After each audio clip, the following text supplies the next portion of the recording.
The silence inside Observation Bastion Kappa-Nine stopped feeling normal long before the shooting began. Lieutenant Eon Thorne remembered understanding that first, even before the medicae reports started mentioning tissue decay and fungal infections. The swamp itself carried a different weight after sunset. The fog stayed too low for too long. The wildlife stopped making noise near the western trenches. Men assigned to the midnight watch returned, speaking less than usual. Nobody wanted to admit they were unsettled, because Bastion Kappa-Nine had already gained a reputation among nearby settlements for breaking weaker garrisons psychologically. Soldiers rotated through the outpost for years without incident, yet almost every deployment produced reports describing auditory hallucinations, feelings of isolation, or severe sleep deprivation caused by the constant moisture and the sound of swamp water moving beneath the hill. Thorne initially blamed exhaustion. The platoon had spent nearly 12 days crossing the wetlands before reaching the outpost. Vehicles became trapped repeatedly in mud fields, disguised beneath shallow pools of algae-covered water. Supply carriers lost traction constantly, while servo haulers overheated from the humidity. By the time the platoon reached the rocky hill supporting Bastion Kappa-Nine, every uniform smelled of engine lubricant, swamp rot, and wet fabric that never properly dried. The assignment still appeared manageable. The lieutenant stood approximately 6 feet in height, with a lean build hardened through years of service within the Greyhaven Planetary Defence Force. His dark hair had already begun thinning, despite being only 34 standard years old. Thin scars crossed his lower jaw from a trench collapse during anti-bandit operations near the southern refinery districts several years earlier. His eyes rarely stayed still during conversation. Most soldiers under his command interpreted this habit as vigilance rather than anxiety. Thorne encouraged that misunderstanding because it maintained confidence among the platoon. He originated from Greyhaven Hive itself, specifically the lower industrial district of Section 917, where most citizens either entered manufacturum labor or military recruitment before adulthood. His father operated purification machinery within the western sewage processors until chemical exposure destroyed his lungs. His mother worked corpse starch refinement lines for nearly 20 years. Military service offered Thorne the only realistic path away from refinery labor. Unlike many officers within the Planetary Defence Force, he never attended formal academies. Promotions came through operational survival, administrative competence, and the gradual elimination of superior officers during border conflicts against raiders operating beyond the marsh territories. That history shaped his leadership style. He distrusted unnecessary optimism. He preferred measurable facts over motivational rhetoric. During transport toward Bastion Kappa-Nine, he spent most evenings reviewing inventory manifests personally, rather than socializing with officers. Ammunition counts mattered more to him than speeches about imperial courage. The platoon assigned under his authority reflected the frontier nature of Vannic's fall itself. 50 personnel composed the reinforced occupation unit. 34 served as standard infantry, equipped with Cantrail pattern lace guns, fragmentation grenades, flak armor, and trench entrenchment equipment. 6 belonged to heavy weapons teams operating autocannons and tripod-mounted heavy bolters positioned along the bastion walls. 4 medicae specialists maintained quarantine facilities and battlefield trauma equipment. Vox operators, mechanics, and logistics staff completed the remaining personnel distribution. The presence of Commissar Tiberius Black complicated matters immediately. Black arrived separately from the platoon transport column, accompanied by only one servo skull and a locked steel munitions case. His reputation preceded him across Greyhaven's military districts.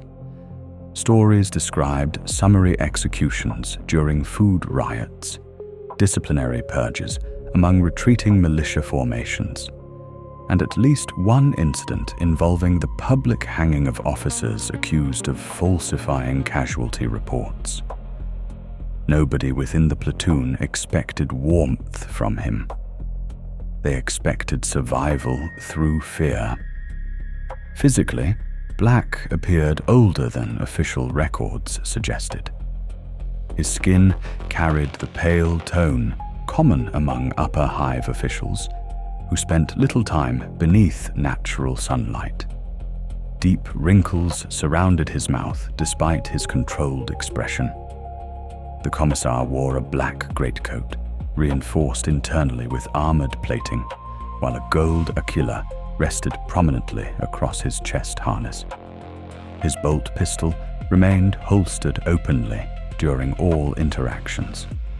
Unlike many commissars, Black spoke quietly rather than theatrically. That restraint unsettled soldiers more effectively than shouting ever could. Thorne's first private conversation with him occurred inside the command chamber, approximately 3 hours after arrival. Rain hammered constantly against the reinforced shutters, while generators vibrated beneath the floor plating. Moisture leaked slowly through sections of the concrete ceiling, despite repeated repairs performed by previous occupation forces. Bastion Kappa-Nine itself showed clear signs of age and neglect. The outpost originated nearly 60 years earlier, during anti-insurgent campaigns against separatist marsh clans. Since then, maintenance standards deteriorated steadily. Rust-covered external platforms. Observation towers leaned slightly due to shifting foundations beneath the hill. Entire corridors smelled permanently of mildew and machine oil. Black reviewed deployment orders without sitting down. The region matters because Greyhaven Hive matters, he stated calmly while studying tactical maps projected across the command table. Everything east of the hive exists to feed it. Fishing villages, harvest stations, corpse processing facilities, swamp extractors. If the wetlands become unstable, the hive loses supply continuity. Thorne acknowledged the assessment. Our orders remain surveillance and containment. For now, Black replied. The Commissar's attention settled briefly toward the eastern map sector, showing Mire's End village. Population estimates listed approximately 4,000 civilians distributed across elevated wooden structures built above stagnant swamp water. The settlement processed marsh fish, fungal protein, corpse starch additives, and chemical reagents harvested from local algae blooms. Administratum reports classified the village as low priority, but strategically useful. Black spoke again after several seconds. You have reviewed the heresy reports. They were unconfirmed. Everything begins unconfirmed. Thorne remembered that sentence clearly later because of how casually Black delivered it. The reports themselves described disappearances among swamp travelers, increased corpse theft from burial pits, unidentified religious gatherings, and sightings of malformed individuals wandering marsh roads after curfew. Local enforcers blamed narcotic abuse combined with fungal contamination from poorly maintained food stocks. Administratum officials blamed poor census accounting. Nobody requested military intervention until multiple patrol units vanished near the eastern wetlands over a 2-month period. Even then, High Command considered the situation minor enough to assign only one reinforced platoon. The first 3 days inside Bastion Kappa-Nine supported that decision completely. Routine established itself quickly. Guards rotated across observation towers every 4 hours. Heavy weapon crews maintained overlapping firing lanes covering both swamp approaches leading toward the hill. Daily patrols surveyed nearby roads and confirmed perimeter beacon functionality. Vox operators transmitted regional status updates to Greyhaven Hive twice each standard day. Mechanics inspected generators continuously because electrical failures occurred frequently due to moisture buildup inside aging systems. The environment surrounding the outpost remained oppressive regardless of preparation. The swamps stretched endlessly beneath grey skies that rarely cleared fully, even during daylight hours. Dead trees emerged from black water like skeletal remains. Insects covered nearly every exposed surface whenever wind conditions weakened. The smell never changed. Rotting vegetation mixed with stagnant water and industrial pollution drifting eastward from Greyhaven Hive. At night, the fog became dense enough to conceal entire vehicle convoys beyond a few hundred meters. Sound behaved strangely across the wetlands.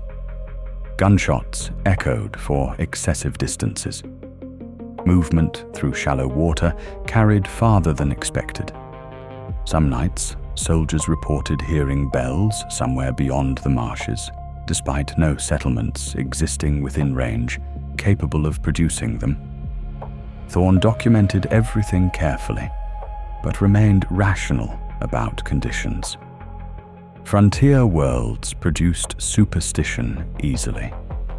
Isolated deployments encouraged paranoia. Most strange reports could be explained through environmental distortion, stress, or local folklore amplified by fear. Then the civilians started appearing outside the perimeter wire after midnight, and the assignment stopped feeling routine almost immediately. Lieutenant Eon Thorne reviewed personnel assignments every morning before first light reached the swamps surrounding Bastion Kappa-Nine. The habit developed years earlier during anti-smuggler operations along the southern marsh routes, where exhaustion and poor accountability often caused entire squads to disappear without immediate notice. On Vannic's fall, losing soldiers to the environment itself remained common, even without enemy involvement. Men drowned beneath unstable mud shelves. Patrol teams wandered into chemical sink pools hidden beneath algae growth. Venomous swamp organisms nested inside abandoned trenches and ventilation shafts. Every deployment across the wetlands demanded constant accountability because the planet consumed carelessness slowly and without warning. The reinforced platoon occupying the bastion represented a cross-section of Greyhaven's lower military districts, rather than an elite formation. Most personnel entered service through mandatory Hive recruitment quotas or voluntary enlistment intended to escape manufacturum labor. Combat experience varied significantly. Approximately 1/3 of the platoon previously participated in suppressing worker riots near the refinery sectors west of Greyhaven Hive. Several veterans fought against off-world pirates during failed coastal incursions decades earlier. Others had never fired weapons outside training exercises. Despite those inconsistencies, the platoon maintained operational reliability through discipline rather than heroism. Second Sergeant Malak Venn controlled the western defensive trenches and served as Thorne's senior non-commissioned officer. Venn possessed nearly 18 years of continuous service within the Planetary Defence Force. He stood heavily built, with extensive burn damage covering the left side of his neck and shoulder from a promethium storage explosion during earlier urban combat operations. His voice carried permanent rasping damage from smoke inhalation. Most younger soldiers feared disappointing him more than they feared formal punishment. Unlike many veterans, Venn avoided nostalgia entirely. He focused only on immediate survival requirements and expected identical behavior from subordinates. Sergeant Elira Morn commanded the eastern watch positions overlooking Mire's End village. She originated from the northern agricultural districts rather than the hive itself, giving her more familiarity with wilderness operations than most personnel stationed at the bastion. Morn demonstrated unusual patience under pressure and maintained steady authority during patrol operations through the swamps. Several troopers privately described her as the closest equivalent to a professional Imperial Guardsman within the platoon, despite the limitations of frontier military training. The platoon's heavy weapons detachment operated under Corporal Davik Holt, a broad-shouldered gunner whose obsession with maintenance bordered on ritual behavior.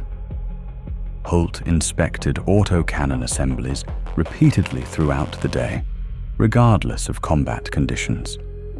His crews maintained firing systems with exceptional precision compared to standard Planetary Defence Force standards.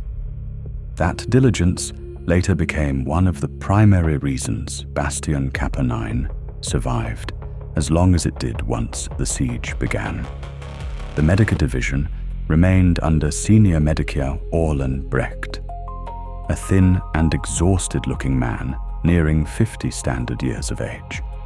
Brecht had spent decades processing chemical injuries, industrial accidents, and plague outbreaks throughout Greyhaven's lower sectors. He possessed limited battlefield experience, but extensive knowledge regarding infection control and corpse contamination. Thorne trusted his medical judgment completely. Commissar Tiberius Black trusted him very little. That tension became noticeable almost immediately after deployment. Black maintained strict oversight regarding discipline, rationing, and spiritual compliance among the platoon. Mandatory prayer assemblies occurred twice daily inside the bastion's central chamber beneath a weathered Imperial aquila mounted above the command platform. Attendance failures resulted in public punishment assignments. The Commissar personally inspected barracks conditions, weapon maintenance, and morale reports with methodical consistency. Unlike theatrical commissars glorified in propaganda picts, Black rarely raised his voice. He simply observed. That quiet scrutiny altered platoon behavior more effectively than open intimidation. Conversations stopped when he entered rooms. Guards straightened posture instinctively during inspections. Nobody complained openly regarding ration quality or deployment conditions once Black established his presence within the outpost. Fear stabilized discipline efficiently. The logistical condition of Bastion Kappa-Nine itself remained manageable during the opening phase of occupation, though several deficiencies concerned Thorne immediately upon inspection. Supply manifests showed the outpost receiving only partial reinforcement shipments during the previous 6 months due to worsening weather conditions across the swamplands. Ammunition reserves existed in adequate quantity for standard patrol operations, but insufficient levels for prolonged siege combat. Water purification systems operated below acceptable efficiency because swamp sediment repeatedly clogged filtration engines. Fuel stores remained stable, though generator maintenance requirements exceeded available replacement parts. The Bastion relied primarily upon 2 aging atmospheric processors mounted beneath the northern foundation levels. These systems extracted moisture from the swamp air before filtering contaminants into drinkable reserves. Under normal conditions, the machines supported approximately 70 personnel comfortably. However, Brecht warned Thorne that contamination risks increased significantly if biological hazards entered nearby water tables or ventilation systems. At the time, the warning seemed precautionary rather than urgent. Food reserves consisted primarily of corpse starch ration blocks, supplemented by preserved fungal protein, imported monthly from Mire's End processing facilities. Taste mattered little. Shelf stability mattered considerably more. Soldiers consumed most meals silently, while seated within damp concrete mess halls illuminated by flickering lumen strips. The constant sound of rain striking reinforced walls became background noise after several days. Vehicle support remained limited. The platoon possessed 4 operational Chimera armored carriers positioned inside reinforced vehicle bays beneath the southern wall. Mud conditions prevented reliable long-range deployment across much of the wetlands, forcing patrols to proceed primarily on foot once roads deteriorated into swamp terrain. 2 Salamander scout vehicles previously assigned to the Bastion had become permanently disabled months earlier after foundation collapse damaged their engine compartments. Mechanics stripped remaining usable components long before Thorne's platoon arrived. Vox communications represented the outpost's most important strategic function. Observation Bastion Kappa-Nine occupied elevated terrain rare within the surrounding marshlands, allowing uninterrupted signal transmission between Greyhaven Hive and eastern frontier settlements. Long-range antenna arrays extended from the primary observation tower nearly 30 meters above ground level. Maintaining those systems formed the core purpose behind the deployment itself. Administratum authorities feared increasing instability across the wetlands due to disappearances along trade routes connecting Greyhaven to smaller settlements beyond the eastern swamps. The official mission briefing occurred during the platoon's second evening inside the command chamber. Rainstorms intensified heavily outside, while thunder rolled constantly across the marsh horizon. Moisture dripped steadily from exposed pipework overhead, despite ongoing repair efforts by engineering personnel. Tactical projections illuminated the chamber in pale green light, while personnel gathered around the reinforced command table. Thorne delivered the operational summary directly from Administratum directives. Primary assignment remains regional surveillance and stabilization. Bastion Kappa-Nine functions as forward observation and communications support for eastern supply continuity. We monitor all movement across designated swamp routes between Greyhaven Hive and frontier settlements. Patrols investigate unidentified gatherings, disappearances, unauthorized religious activity, or infrastructure disruption. He adjusted the tactical display toward Mire's End. Local civilian cooperation remains mandatory. Supply deliveries from Mire's End continue twice weekly until replacement logistics arrive from Greyhaven. Civilian contact protocols remain active unless contamination or confirmed heresy is identified. One guardsman asked about the disappearances. Thorne answered carefully. Several patrol units and transport convoys vanished across eastern sectors during the last 2 months. Environmental conditions remain the most likely explanation. Poor visibility, unstable terrain, and bandit activity continue throughout the region. Commissar Black spoke before further discussion emerged. Heresy thrives where discipline weakens. The chamber became silent immediately. Black stepped forward beside the projection table with his hands clasped behind his back. You are not assigned here because conditions are comfortable. Frontier worlds decay constantly beneath pressure. Hunger creates rebellion. Isolation creates weakness. Weakness invites corruption. His attention moved across the gathered platoons slowly. Your duty is not merely to survive this deployment. Your duty is to ensure Imperial authority remains unquestioned within these swamps, regardless of circumstance. Nobody responded. The Commissar continued calmly. If contamination appears, it will be destroyed. If cowardice appears, it will be destroyed. If heresy appears, I will personally ensure purification occurs, without hesitation.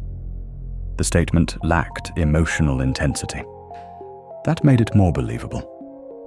Following the briefing, patrol rotations increased around Mire's End, after several Vox reports indicated deteriorating communication reliability with the village administration offices. Signals arrived distorted frequently by static interference and partial transmission loss. Operators blamed atmospheric conditions initially because severe storms rolled continuously across the marshlands during that period. Yet the distortion sounded unusual. Several operators privately reported hearing faint voices beneath incoming transmissions. Not conversations exactly. More like distant whispering layered beneath static bursts. Tech personnel inspected communication systems repeatedly, but discovered no hardware malfunction. Meanwhile, civilian traffic approaching the bastion gradually increased. Individual fishermen arrived requesting antibiotics for infected family members. Marsh workers reported livestock sickness, spreading through isolated processing camps east of Mire's End. One elderly civilian described entire sections of swamp water turning black overnight, while dead fish floated across the surface in massive quantities. Senior medicae Brecht began documenting symptoms carefully after conducting examinations on several visitors admitted temporarily through the outer gate checkpoint. He observed tissue swelling, abnormal fungal growth beneath fingernails, accelerated necrosis around open wounds, and severe fever progression inconsistent with standard swamp infections. More concerning still, several patients displayed advanced physical decay while remaining ambulatory. Brecht submitted his findings directly to Thorne during the 5th night of occupation. The lieutenant reviewed the reports carefully beneath dim command chamber lighting, while generators vibrated through the floor beneath him. Medical sketches showed blackened veins spreading beneath pale skin, alongside clusters of spore-like growth embedded inside muscle tissue. Could it spread? Thorne asked quietly. Brecht hesitated. I do not know yet.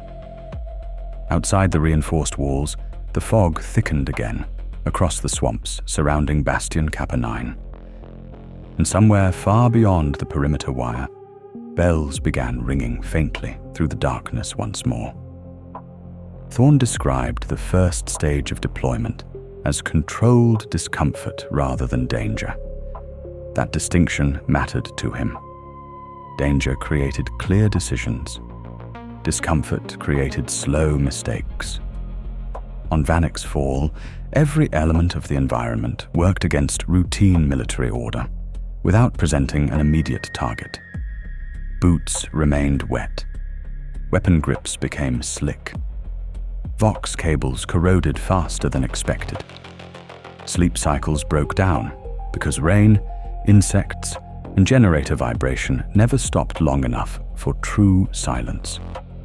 The platoon did not enter the operation under fire. It entered under pressure that accumulated hour by hour. The route to Observation Bastion Kappa-Nine began from Greyhaven Hive's eastern transit gate, where the platoon assembled under refinery smoke and low amber floodlights before dawn. The hive behind them rose as a dense industrial mass of habitation stacks, manufactorum towers, and wall-mounted defense batteries. Nearly 2 million citizens lived inside its polluted districts, sustained by supply chains that reached deep into the surrounding wetlands. Most of those citizens would never see the marsh settlements that helped feed them. They only knew that processed fungal protein, fish stock slurry, and corpse starch supplements arrived through the eastern logistics corridors whenever the roads remained passable. Thorne knew the city better than most officers assigned to frontier duty. He had grown inside its lower sectors, where the air tasted of coolant, metal dust, and recycled breath. Seeing Greyhaven from outside its walls never gave him comfort. It made the city look less permanent. From a distance, beneath the storm clouds, the hive appeared like a machine surviving inside a landscape that wanted to swallow it. The platoon moved east in a narrow convoy, supported by 4 Chimera armored carriers, 2 fuel crawlers, and 3 cargo haulers carrying ammunition, ration crates, repair materials, filtration components, and spare Vox equipment. The route followed a raised stone and metal causeway, built decades earlier across the wetlands. Much of it had sunk unevenly beneath the swamp. Sections of the road disappeared under shallow black water, forcing the convoy to reduce speed while engineers tested load stability ahead of heavier vehicles. Progress remained slow. The first day covered fewer kilometers than projected because the lead cargo hauler broke an axle after crossing a submerged collapse in the causeway. Recovery required nearly 6 hours of labor under continuous rain. Troopers formed a perimeter around the repair site, while swamp vapor reduced visibility to the length of a rifle range.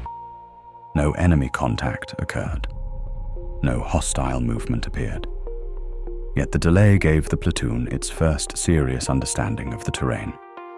Every movement required effort. Every repair consumed time. Every sound beyond the fog demanded attention because nothing could be verified quickly. Mire's End appeared on the second day as a scatter of elevated structures built over dark water and mud flats.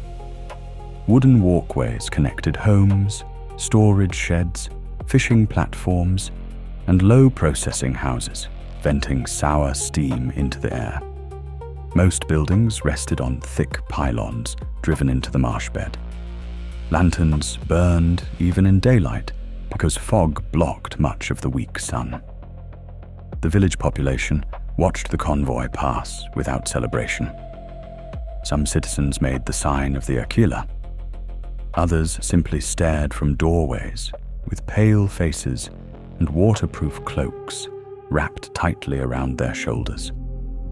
Thorne ordered no extended halt inside the village. The platoon accepted local route confirmation from a village factor named Harvin Scala, a narrow man with red-rimmed eyes and a formal manner that seemed strained by lack of sleep. Scala reported livestock sickness, missing swamp harvesters, and several disputes between families over contaminated storage pits.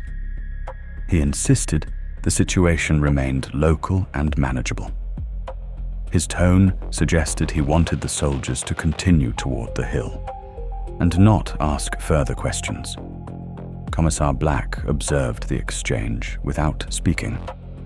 Later, while the convoy resumed its climb toward higher ground, he stated that Scale had lied by omission. Thorne did not dispute it. By late evening, Observation Bastion Kappa-Nine came into view above the marsh. It occupied the summit of a rocky hill rising from the swamp, like the exposed bone of a buried structure. The outpost consisted of reinforced concrete walls, rusted firing platforms, an enclosed command block, a squat barracks section, vehicle bays, trench lines, and a central observation tower fitted with long-range antenna arrays. Floodlights swept slowly across the lower approaches, though several units flickered or failed entirely. Razor wire surrounded the outer perimeter in uneven bands where previous storms had dragged sections loose. The bastion overlooked two vital directions. Westward, Greyhaven Hive stood beyond kilometers of marshland, its upper lights visible through cloud breaks and industrial haze. Eastward, Mire's End rested closer, low and vulnerable beneath the fog. Between both settlements stretched a wide expanse of stagnant water. Reed fields, drowned trees, abandoned work platforms, and narrow routes known mostly to local harvesters. Thorne's first impression of the outpost was practical disappointment. The position offered elevation, sight lines, and signal reach, but its physical condition revealed years of minimal maintenance. Drainage channels were clogged. Outer trench walls had softened from water damage. Ammunition storage seals required replacement. Several Auspex units produced unreliable readings whenever humidity spiked. The bastion was not useless, but it demanded constant work before it could be trusted. He assigned the first night to stabilization. Sergeant Venn took charge of trench inspection and outer wall reinforcement. Sergeant Morn organized interior security, barracks allocation, and approach maps for future patrol routes. Corporal Holt moved heavy weapons crews into position before full unloading finished, arguing that a weapon not emplaced was only cargo with opinions. Thorne allowed the comment because Holt's crews worked efficiently. By midnight, one heavy bolter covered the main gate approach. Another watched the eastern slope, and the autocannon teams began calibrating firing arcs across the marsh roads. The first patrols deployed at dawn. Thorne personally led the initial survey around the lower perimeter because he wanted direct knowledge of the terrain rather than second-hand reports. The hill's northern face dropped steeply into flooded ground filled with reeds taller than a standing man. The southern approach offered the only vehicle-accessible road, though erosion narrowed it badly in several places. The eastern side contained old footpaths descending toward Mire's End. Some were marked by half-rotten guideposts. Others had vanished beneath mud and plant growth. The swamp resisted mapping. Compass readings remained reliable, but visibility shifted constantly. Fog banks moved without clear relation to wind direction. Sound traveled unevenly across waterlogged terrain. Once, during the patrol, a trooper reported footsteps parallel to their route. The squad halted, scanned the reeds, and found nothing except water ripples spreading between drowned roots. Thorne recorded the incident as probable fauna movement. During the following days, routine settled across the platoon. Guards rotated through the towers. Patrols checked beacon posts. Mechanics restored partial function to 2 floodlight arrays. Vox operators confirmed contact with Greyhaven Hive at scheduled intervals. Brecht inspected water storage and requested stricter hygiene controls after finding mold inside an auxiliary filtration chamber. Black conducted disciplinary reviews and prayer assemblies with the same calm severity each time. The soldiers adapted because soldiers always adapted until conditions gave them no choice. Thorne later stated that morale during this period remained stable, but not comfortable. Most personnel accepted the deployment as unpleasant frontier duty. Gambling started in the barracks by the 3rd night. Complaints focused on ration texture, damp bedding, and the smell from the lower drainage sumps.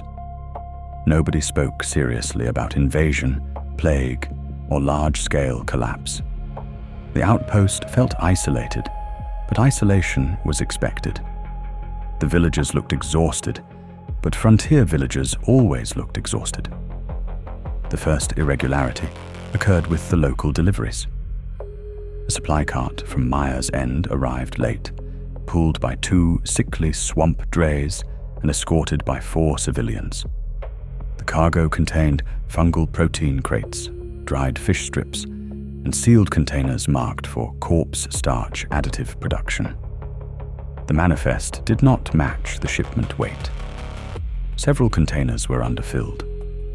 One crate smelled strongly of spoiled meat despite intact seals.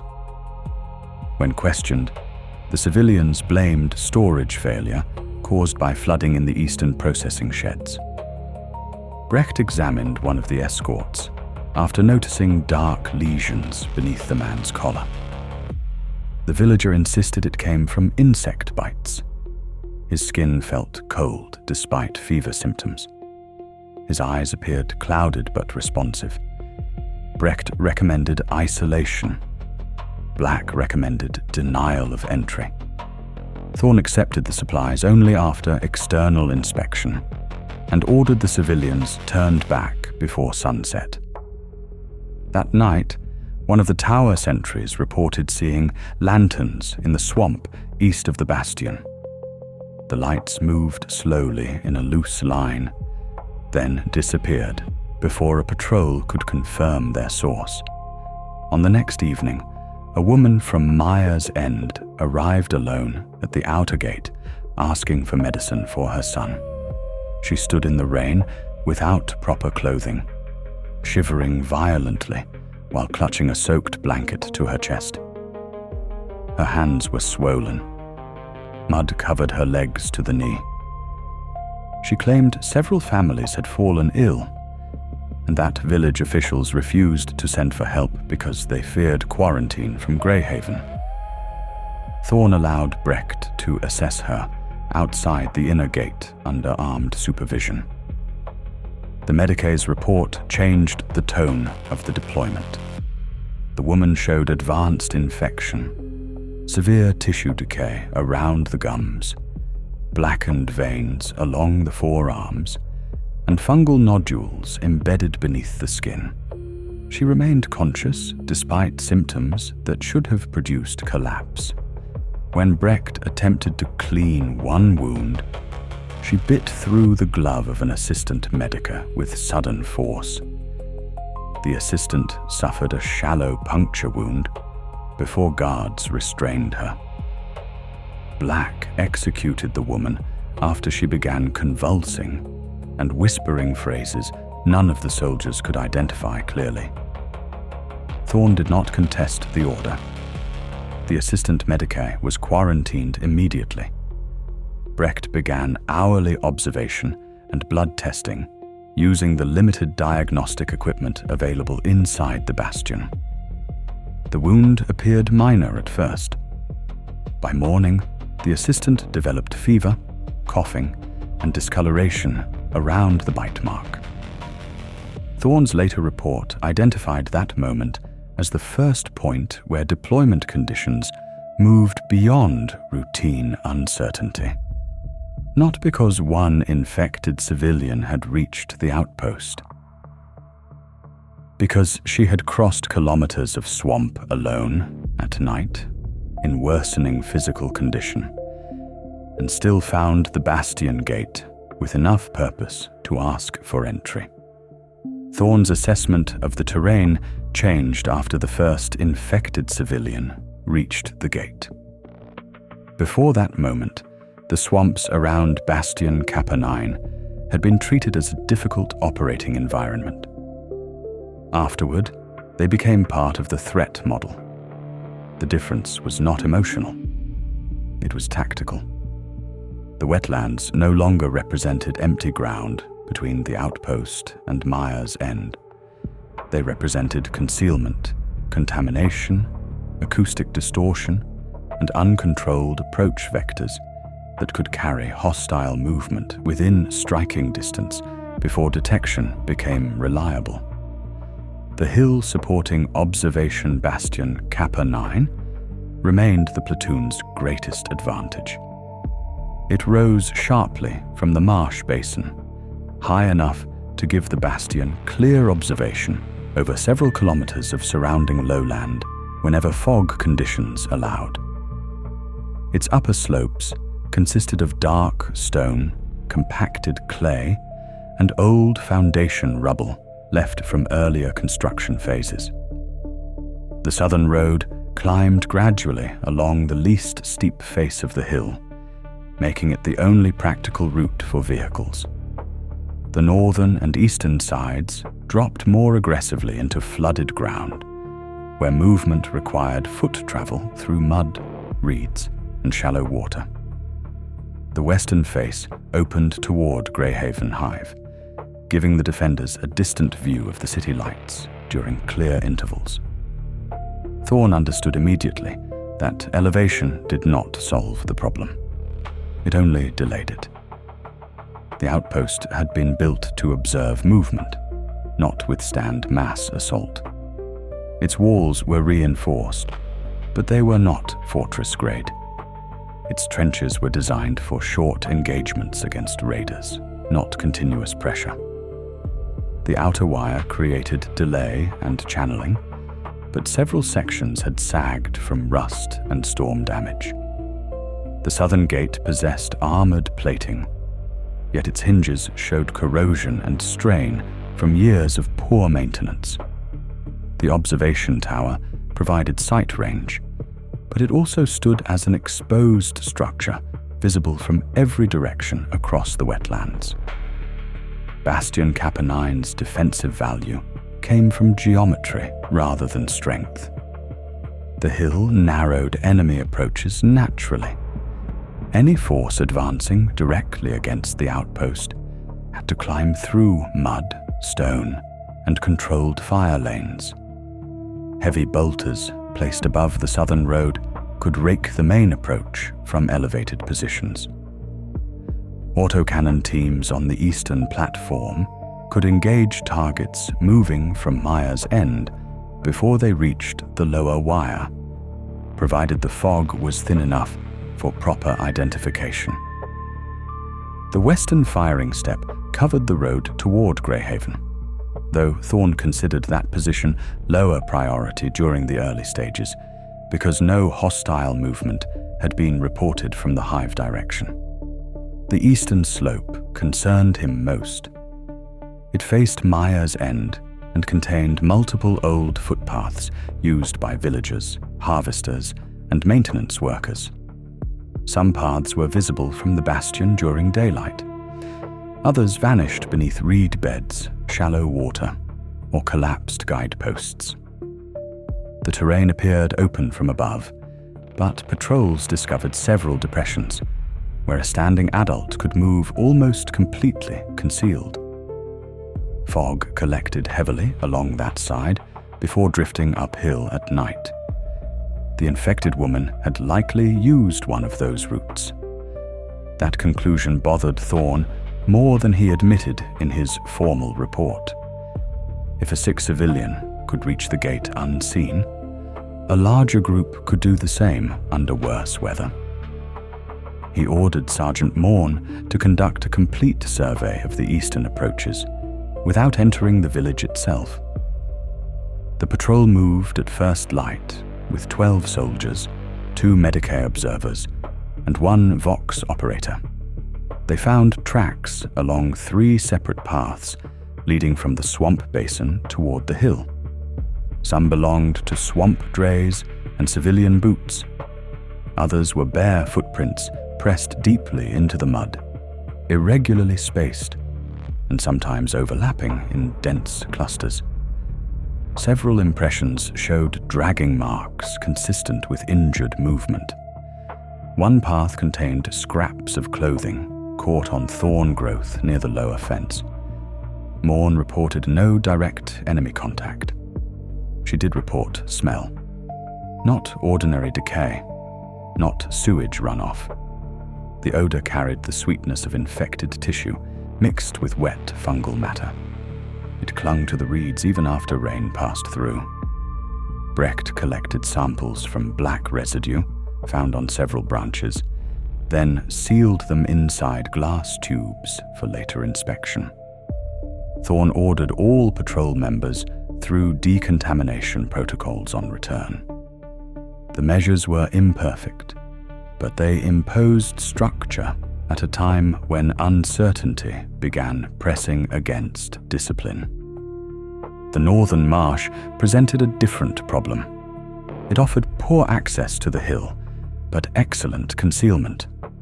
The water there stood waist-deep in places, interrupted by drowned tree roots, floating vegetation mats, and old trench debris from campaigns fought decades earlier. Auspex returns fluctuated constantly because of mineral deposits beneath the mud and organic movement from native swamp fauna. Guards stationed along the northern wall reported frequent ripples beneath the waterline during night watches. No confirmed hostile movement occurred there during the first assessment period, but Thorne refused to discount it. A slow enemy did not require road access if it did not tire, breathe normally, or fear drowning. The southern approach remained the most obvious route for a conventional attack. It led directly to the gate and vehicle bays. It also gave defenders their cleanest fire zone. Ven reinforced that sector with stacked supply crates filled with stone, spare metal plating, and collapsed sections of old barricade dragged from the maintenance yard. The road was narrow enough that only a limited number of bodies could advance abreast during ordinary conditions. Heavy bolter arcs overlapped there cleanly. Grenade use would be effective if the enemy formed dense clusters. That advantage depended on ammunition discipline. Thorne emphasized this repeatedly during the revised defensive briefing. The platoon could not fire at every shape moving in fog. It could not waste heavy bolter belts on unclear targets. It could not allow fear to dictate trigger control. Bastion Kappa-Nine had enough ammunition for a serious engagement, not an extended campaign. Every shot had to matter. Every confirmed target had to be identified by range, direction, movement pattern, and threat level before escalation. Commissar Black supported the instruction, but framed it differently. Panic is theft, he told the assembled defenders. It steals ammunition, judgment, and time.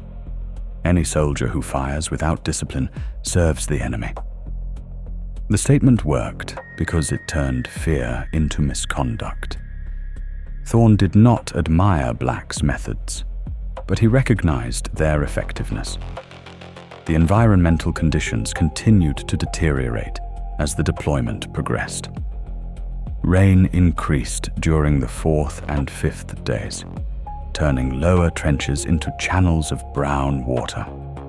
Drainage pumps operated constantly, but could not fully clear the eastern trench line. Sandbags absorbed moisture until they began sagging under their own weight.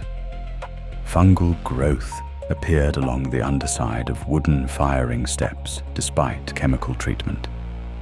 Lasgun power packs required additional drying cycles after prolonged exposure. Cloth wraps around weapon stocks developed mildew. Armor straps rubbed raw against wet skin. Sleep became a measurable operational concern. The barracks never dried completely. Bedding smelled of mold and cold sweat. Insects entered through ventilation gaps and clustered near lumen fixtures. Soldiers assigned to night watch reported seeing movement in the fog after staring too long across the same patch of swamp. Some became irritable. Others became withdrawn. Brecht warned that fatigue would reduce reaction time and increase infection risk if hygiene collapsed. Thorne adjusted rotations by shortening certain watches and increasing mandatory rest periods, though available personnel numbers limited how much he could improve conditions. The command chamber became the center of controlled order within the bastion. From there, Thorne tracked patrol routes, civilian sightings, Vox reliability, ammunition movement, water quality, and weather changes. The main tactical display flickered due to unstable power, but it remained functional. Greyhaven Hive appeared on the western edge of the map as a dense block of infrastructure and population density. Mire's End appeared smaller, almost insignificant by comparison. Between them, the swamp spread across the display as low-value terrain. That classification was wrong. The swamp was the main field of battle. It shaped visibility, it slowed movement, it masked sound, it contaminated water, it preserved bodies in mud, and then released them unexpectedly when currents shifted. It provided infected civilians with countless routes toward the hill, while denying the defenders reliable patrol depth. It turned the bastion's strongest feature, its elevation, into partial isolation. The outpost could see above the marsh, but it could not fully control what moved inside it. Thorne identified 3 key positions as essential to survival. The first was the eastern observation platform overlooking the paths from Mire's End. As long as that platform remained manned, the platoon could detect larger movements approaching from the village side before they reached the wire. The second was the southern gate complex, because any breach there would expose the vehicle bay, ammunition storage access, and primary route to the landing zone. The third was the Vox Tower, because without communication, the bastion would become only another forgotten structure in the swamp. He also identified one hidden advantage that did not appear in the original mission order: the hilltop landing pad. It was small, cracked, and partially exposed to crosswinds, but it remained usable for Valkyrie descent under emergency conditions. Previous garrisons had treated it as a convenience for officer transport and supply drops. Thorne marked it as the platoon's final lifeline. He ordered mechanics to clear loose debris from the pad, repair 2 landing beacons, and ensure at least 1 portable signal lamp remained functional at all times. Nobody questioned the order directly, though several soldiers understood what it implied. An outpost preparing its landing zone was not merely settling into occupation. It was acknowledging the possibility of withdrawal. At that stage, no mass casualties had occurred. No confirmed horde had appeared. The platoon still held its walls, its weapons, and its chain of command. The mission remained active. Surveillance continued. Reports still reached Greyhaven Hive, though static increasingly distorted the transmissions.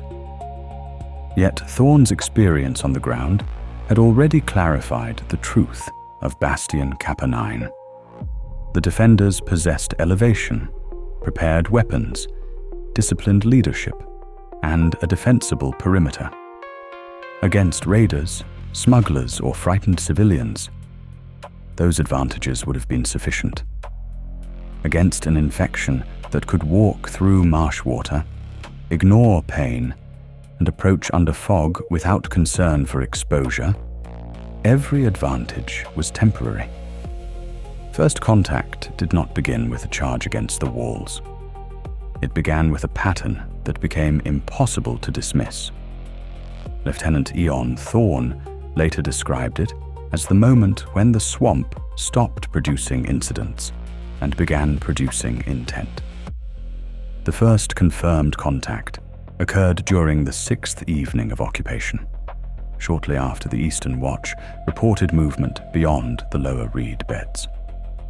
Rain had fallen for most of the day, then stopped abruptly near sunset.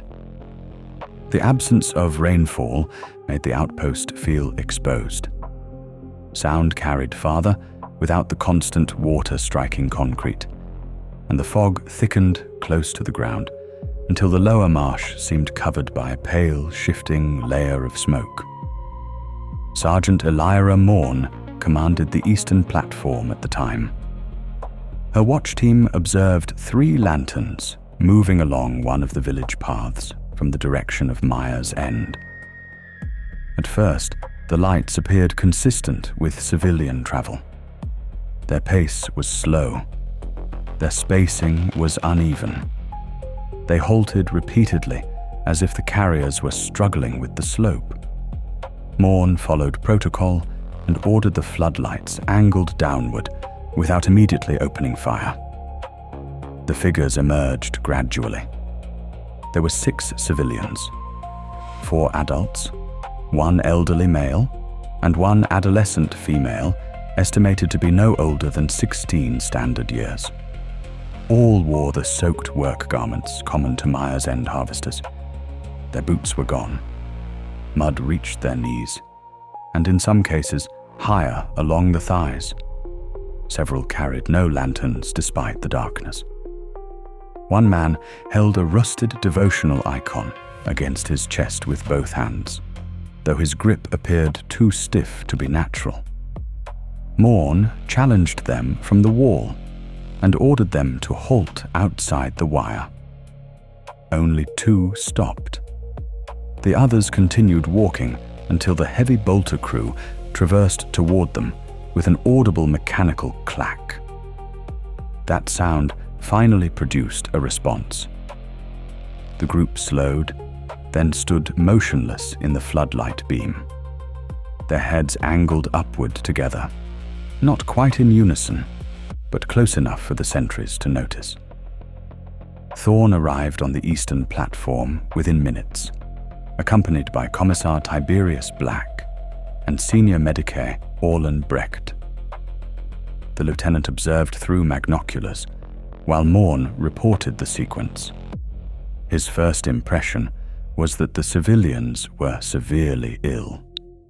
His second was that illness alone did not explain their behavior. Their skin had taken on a gray-yellow discoloration beneath the floodlights. The exposed portions of their arms and faces showed swelling around the joints and dark vascular lines spreading beneath the surface. Several had open wounds along the cheeks, throat, and hands, yet little active bleeding could be seen. One woman's lower jaw hung partially slack, as though the muscles controlling it no longer functioned properly. The adolescent girl repeatedly opened and closed her mouth without producing coherent speech. Brecht requested permission to examine them at distance before any physical contact occurred. Thorne approved and ordered the outer gate kept sealed. The medicae used a portable auspex and long-range optical lenses from the platform. His observations were limited, but enough to establish a preliminary classification. The subjects were alive by movement response, but their tissue condition was inconsistent with life. Several displayed decomposition around the extremities. The elderly male had exposed bone visible at the left wrist, where flesh had been worn or torn away. His pulse could not be visually confirmed. His breathing appeared irregular or absent. Then the man, holding the devotional icon, began speaking. At first, the words were too faint to identify. The Vox pickup at the platform edge captured fragments through static and wind interference. The voice sounded congested, as if fluid obstructed the throat. He asked for entry. He said the village was sick. He said the children needed shelter. He said the Emperor would punish those who closed the gate. The words were familiar enough to trigger hesitation among several guards. That was the enemy's first effective weapon. Not speed, not strength, recognition. The figures standing below the wall still looked enough like civilians to complicate instinct. Their clothing belonged to workers. Their faces belonged to the eastern settlements. Their voices carried distress beneath the infection. They were not yet an obvious horde. They were neighbors, suppliers, and imperial subjects from a village the platoon had been ordered to monitor, not exterminate without cause. Black saw the hesitation and understood its danger immediately. No entry, he ordered. Thorne did not countermand him. The civilians remained outside the wire for nearly 40 minutes. During that time, their behavior changed in stages. The pleas became repetitive. Then the words degraded into wet murmurs. The adolescent girl pressed her hands against the razor wire and did not react when it cut into her palms.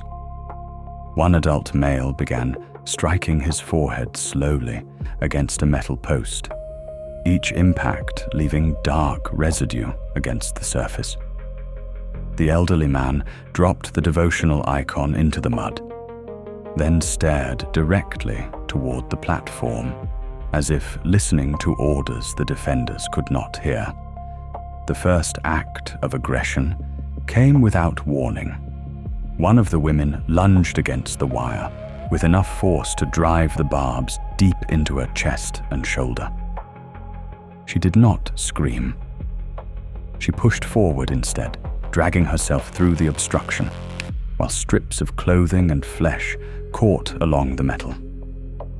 The others followed seconds later, not as a coordinated military action, but as a shared compulsion. Their bodies pressed into the wire until it bowed under their weight. Thorne ordered warning shots into the mud before them. There was no reaction. He ordered disabling fire into the legs. Las bolts struck the leading woman through both thighs. She collapsed, then continued pulling herself forward with her arms. Another civilian took a round through the abdomen and bent sharply around the wound before straightening again. The elderly male lost most of his right hand to a direct hit, yet continued reaching toward the gate as if the injury had no meaning. At that point, Thorne authorized lethal fire. The platform squad fired controlled bursts. The first volleys dropped the group, but not cleanly. Bodies fell, twitched, dragged themselves forward, or attempted to rise again despite severe trauma. Head and upper spine shots produced the most reliable cessation of movement. Center mass wounds slowed them, but did not consistently neutralize them.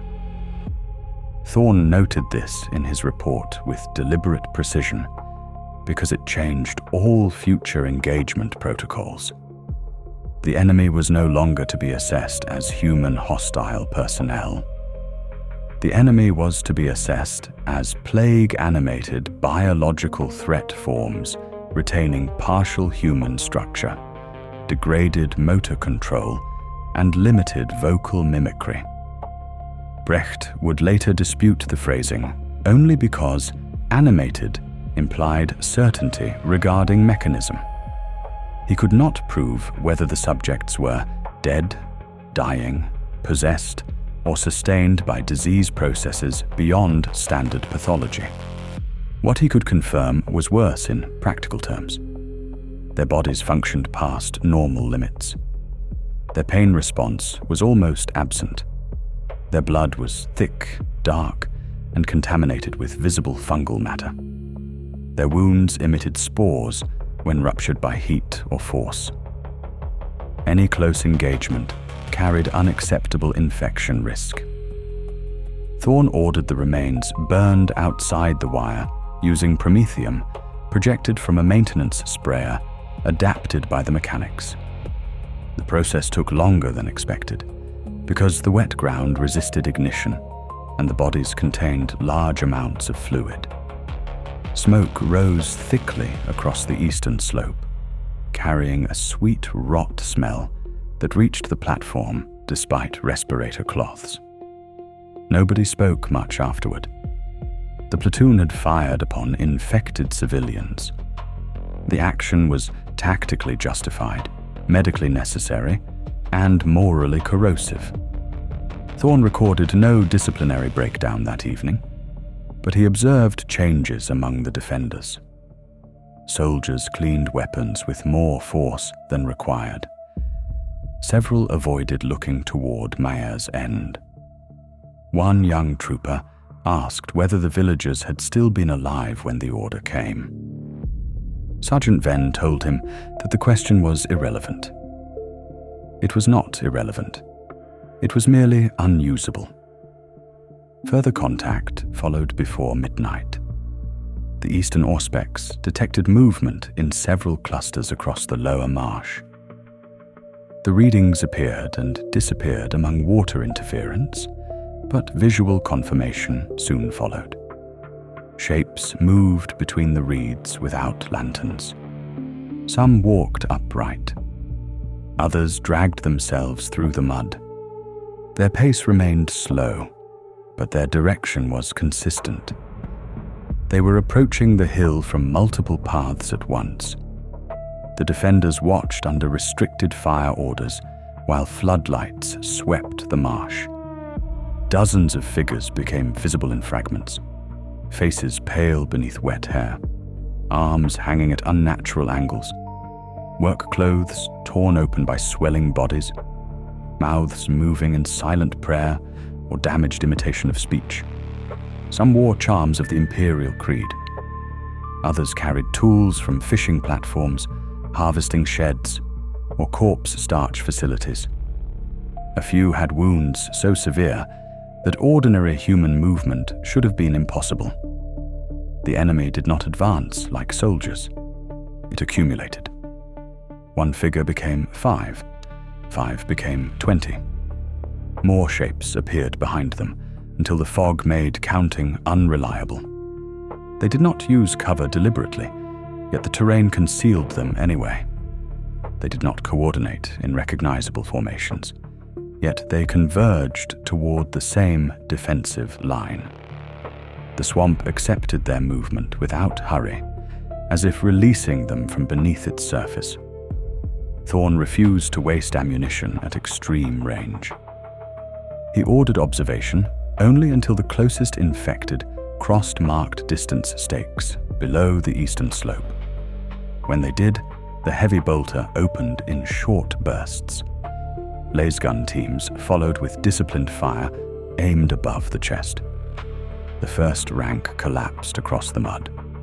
The second rank stepped over them or onto them without reaction. This was the platoon's first real understanding of what they faced.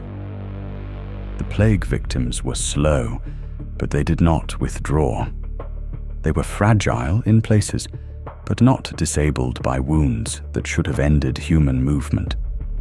They retained enough voice to confuse, enough shape to disturb, and enough persistence to turn every meter of approach into expenditure. By dawn, the eastern slope was littered with burned remains, broken tools, and blackened mud. The outpost still held. The enemy had only introduced itself. Thorne's first complete assessment after sustained contact was written in the command chamber shortly after dawn, while the eastern slope still smoked from burned remains, and the heavy bolter barrels cooled under damp cloth. He did not record the engagement as a victory. Victory implied resolution. What Bastion Kappa-Nine had achieved was temporary denial of access at measurable cost. The distinction shaped every decision that followed. The platoon began the deployment with 50 personnel. After the first infected civilian incident, one assistant medicae remained quarantined due to a bite wound sustained during examination. By the morning after first contact, 2 soldiers had suffered minor cuts while dragging infected remains away from the wire under supervision. One heavy weapons loader had inhaled smoke during the burn detail and presented with coughing severe enough for Brecht to remove him from immediate duty. None of those conditions qualified as combat fatalities, but Thorne categorized all 4 as degraded personnel because they could no longer be trusted at full operational capacity. That left 46 soldiers fit for regular combat duty. The figure looked acceptable on parchment. It felt worse inside the outpost. Every defensive requirement consumed manpower. The eastern platform needed continuous observation. The southern gate needed overlapping fire teams. The northern wall required night watch because the flooded ground could not be ignored. The Vox Tower required technical staff at all hours due to signal instability. The generator levels demanded constant mechanical inspection. Medicae quarantine required guards. The landing pad had to remain clear in case command authorized aerial extraction or reinforcement. A platoon of 50 sounded sufficient during briefing. Inside a surrounded outpost, it became thin almost immediately. Thorne ordered Sergeant Venn and Sergeant Morn to submit personnel readiness checks within 1 hour.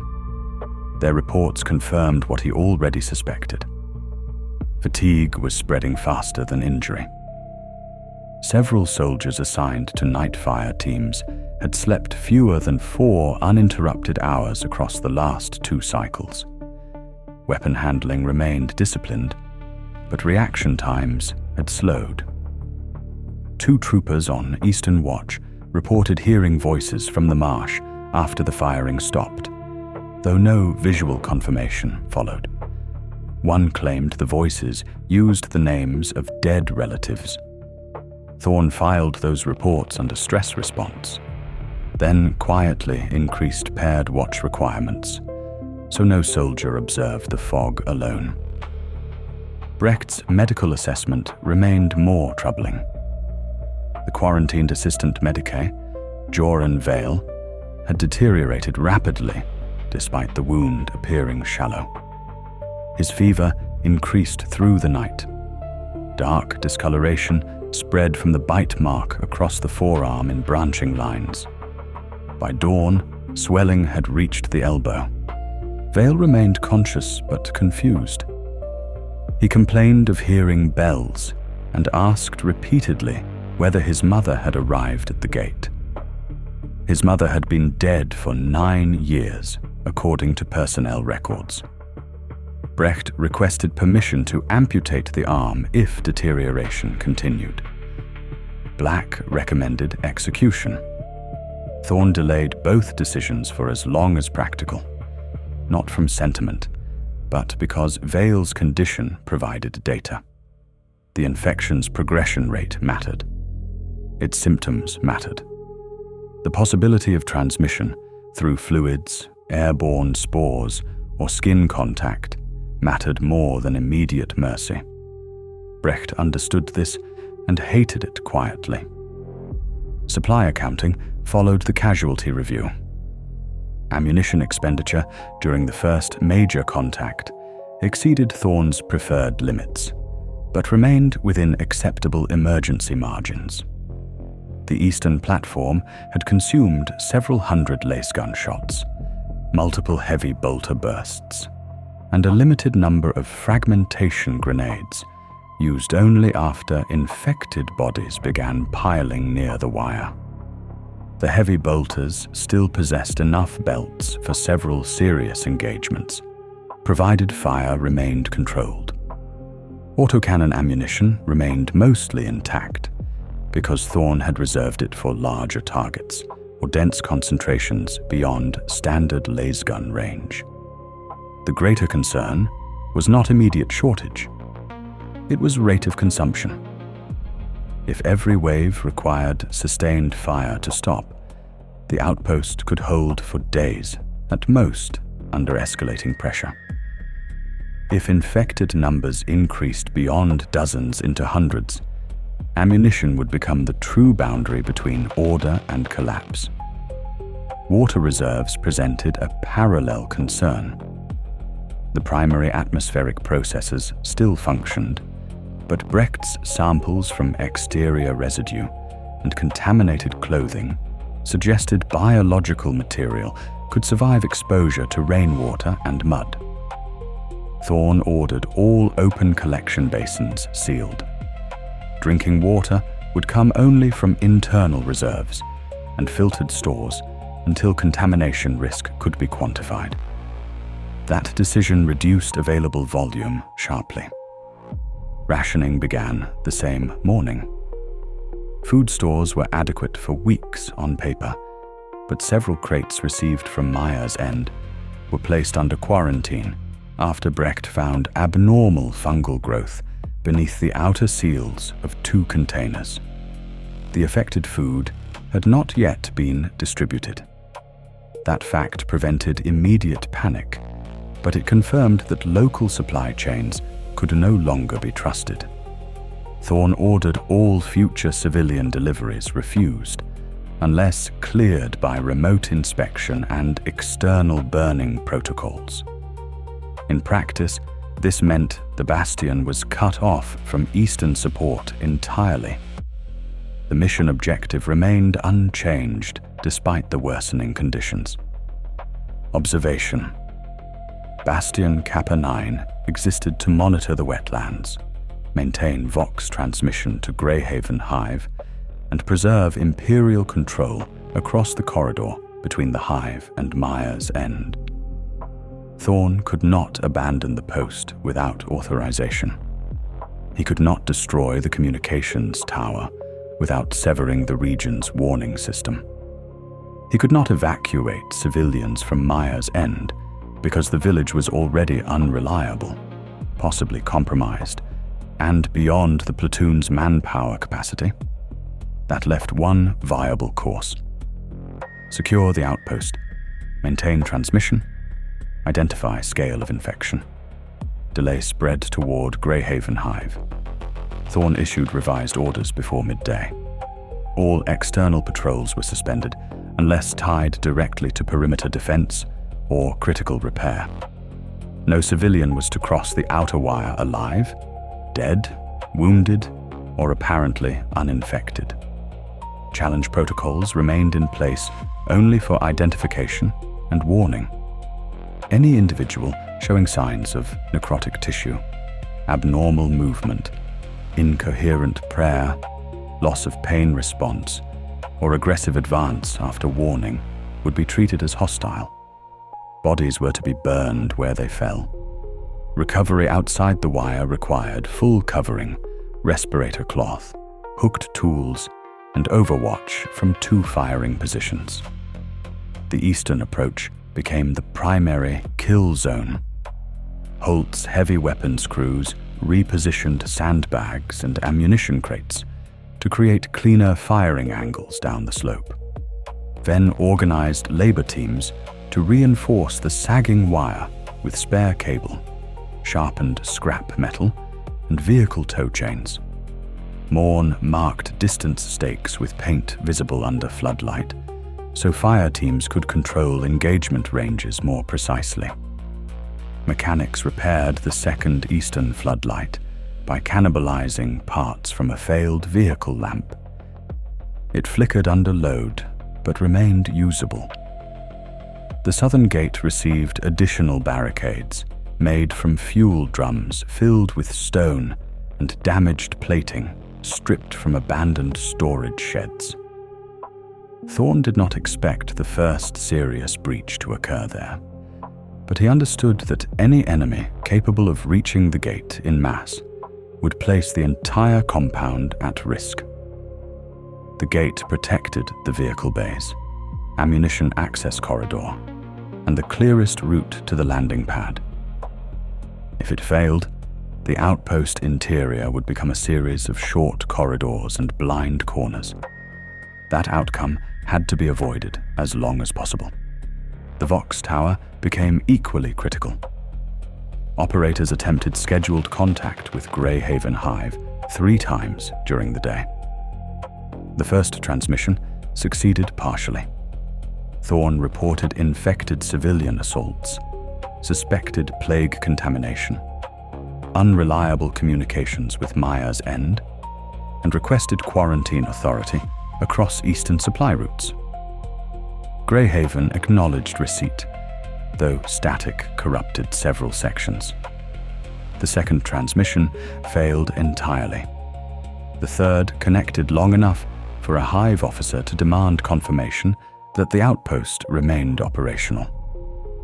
Thorne answered with deliberate clarity. Bastion Kappa-Nine remains under Imperial control. Mire's End is suspected compromised. Civilian movement from the east is to be considered contaminated until proven otherwise. Request reinforcement, medicae quarantine teams, and aerial survey. The reply came after 12 seconds of static. Maintain position. No reinforcement timetable followed. Black approved of the order. Thorne did not.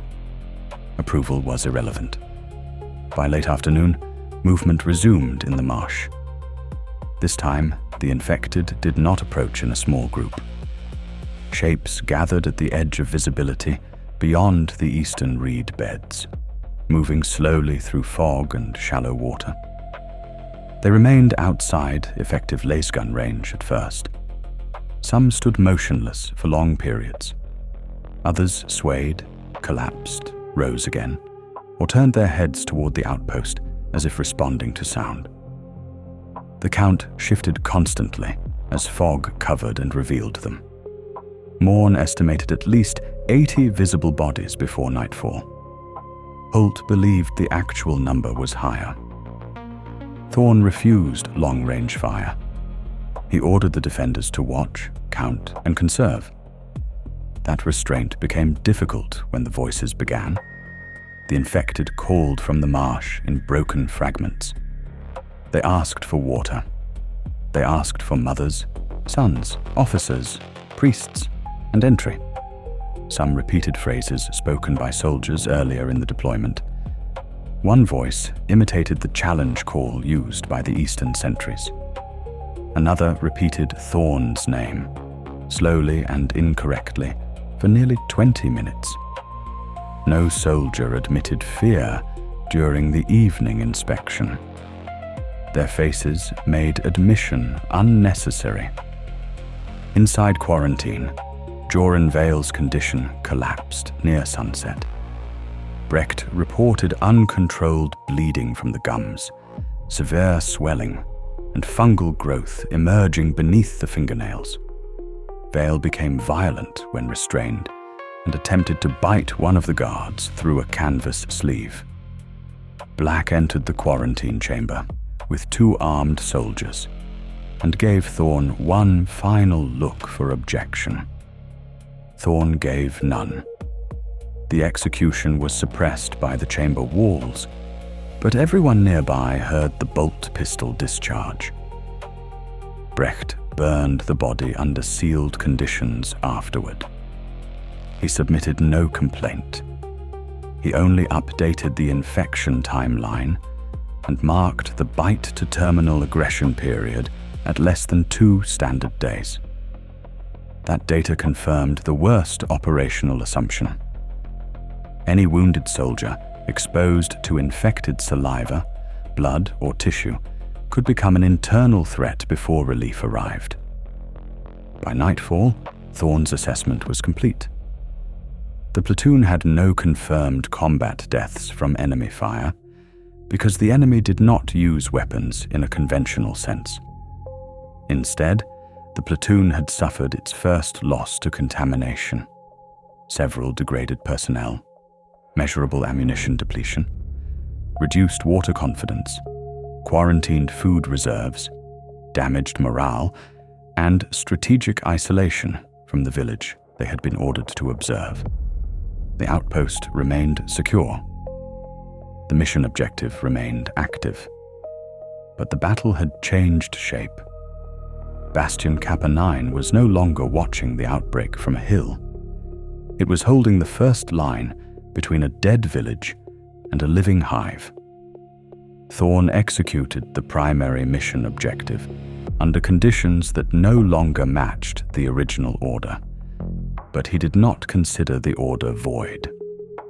Bastion Kappa-Nine had been assigned to observe, report, and preserve control across the swamp corridor east of Greyhaven Hive.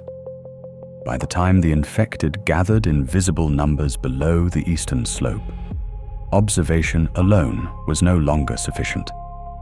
The objective had become active containment. The outpost had to remain functional long enough to warn the hive, restrict the infected advance, and confirm that Mire's end had collapsed beyond recovery. The revised objective began with the Vox Tower. Thorne knew the tower mattered more than the walls. The walls protected the platoon. The tower protected Greyhaven. If the outpost died silently, the hive would receive only fragments, delays, and administrative uncertainty, while the infection moved west through the marsh routes. A hive of nearly 2 million citizens could not react to uncertainty quickly.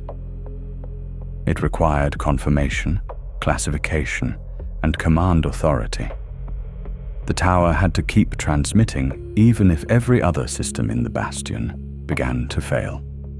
He placed 2 armed guards inside the Vox chamber and ordered the operators to remain masked at all times. Condensation ran down the metal interior of the tower. Static crawled across every channel. The main transmitter still functioned, but several signal bands had become contaminated by repeated interference that sounded less like weather and more like distant speech. The operators kept working anyway. They logged every failed transmission, every partial acknowledgement, and every change in signal strength. Thorne's first complete emergency report to Greyhaven Hive identified Mire's end as compromised, civilian contact as contaminated, and all eastern swamp movement as hostile unless verified through command channels. He requested quarantine of the western approaches, suspension of civilian supply traffic, activation of hive militia checkpoints, and immediate aerial reconnaissance over the village. He did not ask for permission to abandon Bastion Kappa-Nine. That option existed in his mind, but not yet in his report. The reply from Greyhaven arrived broken by static. Maintain observation. Confirm scale. Delay spread where possible. It was not a rescue order. It was not reinforcement. It was the administratum turning a dying outpost into a measuring instrument. Thorne accepted it because anger did not alter the situation. The execution of the objective moved next to perimeter control. Sergeant Morn's Eastern Watch counted infected shapes gathering beyond the kill zone. The number exceeded 100 before full nightfall, then became impossible to verify as fog increased. They did not attack immediately. They stood in clusters among the reeds, some facing the hill, others bent over fallen bodies in the mud. Several appeared to be feeding, though visibility prevented confirmation. The defenders did not fire until the closest forms crossed the marked stakes. When they did, Thorne gave the order calmly. The first volleys were precise. Lasgun teams targeted heads, necks, and upper torsos. Heavy bolters fired in short bursts, cutting through dense clusters before barrels overheated. Infected bodies fell in sections across the slope. Some rolled downhill. Others became obstacles that slowed those behind them. The defenders used the terrain exactly as planned. They allowed the hill to do part of the work. Every meter of upward movement cost the enemy bodies. The infected did not respond with fear. They advanced through their own dead without adjustment. Some crawled after losing legs. Some pushed forward with exposed organs, dragging through the mud. Others continued murmuring as they climbed, voices wet and irregular beneath the gunfire. The sound unsettled the younger soldiers because it resembled prayer more than battle noise. Thorne recognized the effect and ordered the platform Vox speakers to broadcast standard cadence commands across the firing line. Range calls, reload counts, and fire discipline instructions replaced the voices from below. Order had to be louder than infection. Commissar Black remained near the southern firing step during the first sustained assault. He did not interfere with Thorne's tactical commands. Instead, he watched the soldiers. Any sign of panic drew his immediate attention. One trooper fired too quickly after seeing an infected child crawling through the wire. Black seized the man by the collar, forced him back into position, and spoke close enough that only nearby personnel could hear. The trooper resumed controlled fire seconds later. No execution followed. Black understood that discipline preserved ammunition better than spectacle at that moment. The eastern wire failed shortly before midnight. It did not break completely. It sagged under accumulated bodies until newer infected began climbing over the mass rather than pushing through the metal. Thorne had anticipated this possibility, but not the speed with which it occurred. The enemy used no tools and showed no engineering instinct, yet weight alone changed the battlefield. Corpses became ramps. The dead became terrain. Morn ordered grenades into the buildup. The blasts tore open the pile and scattered contaminated remains across the lower slope. Smoke and wet tissue filled the air. Several defenders vomited behind their respirator cloths, but stayed in position. Holt shifted one heavy bolter to rake the gap, while mechanics dragged replacement cable toward the platform under covering fire. The repair team worked for 11 minutes under direct threat. 2 infected reached the outer maintenance trench before being neutralized. One fell close enough that its ruptured body sprayed black fluid across a mechanic's lower armor. Brecht ordered the man stripped and scrubbed with chemical wash after the repair ended. The mechanic suffered no visible wound, but Thorne removed him from duty until observation could confirm stability. Every such decision reduced available manpower further. By the second hour of fighting, the enemy pressure widened. Movement appeared along the northern marsh. At first, it seemed like water disturbance from native fauna, but floodlights revealed pale heads rising between reeds. The infected had entered deeper water and approached through flooded ground previously considered low probability for large movement. Several disappeared beneath the surface, then emerged closer to the hill without any sign of distress. They did not need clean footing. They only needed direction. Ven redirected a reserve squad to the northern wall. The engagement there became slower but more dangerous. Visibility was worse, and the targets surfaced unpredictably. Lasfire flashed across black water. Bodies sank after being hit, then sometimes rose again minutes later. The defenders could not confirm kills unless skull or spine destruction was visible. Thorne ordered additional fragmentation grenades, conserved for any cluster reaching the base of the wall. The mission objective now required more than holding the east.